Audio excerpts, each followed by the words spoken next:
Nasa 49 na pamilya o 181 individual pa rin ang kasalukuyang nanunuluyan sa Astrodome Building sa lungsod ng Dagupan, Pangasinan matapos ang pananalasa ng Super Bagyong Uwan. Ang nasabing pasilidad ay isa sa mga evacuation center na itinalaga ng pamahalang lungsod para sa mga apektadong residente. Ang mga pamilyang ito ay mula sa Barangay Lasep Grande na inilikas bago pa man tuluyang tumama ang bagyo sa lalawigan. Ayon sa City Social Welfare and Development Office ng Dagupan, patuloy na minomonitor ang kalagayan ng mga lumikas sa evacuation center. Nagsasagawa rin ng regular na pag-iikot ang mga tauhan ng ahensya upang matiyak ang kaligtasan at kapakanan ng mga evacuees.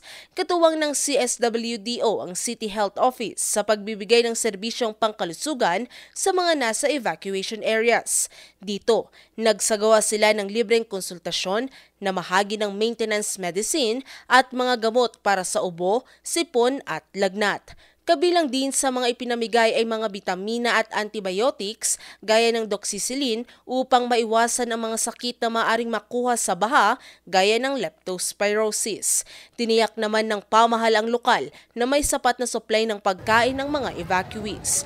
Kasabay nito ang pagdating ng mga family food packs mula sa DSWD na ipinamahagi sa mga pamilya upang makatiyak na walang magugutom sa panahon ng pagbangon. Patuloy namang isinasagawa ang distribusyon ng relief goods sa ibang barangay ng lungsod na lubhang nasalanta ng bagyo. Ilan sa mga ito ay ang Barangay Lukaw, Kalmay, Poblacion West, Barangay 2 at 3, Barangay 4 at Salapingaw. Isinusulong din ng City Health Office ang regular na sanitation check sa loob ng evacuation center.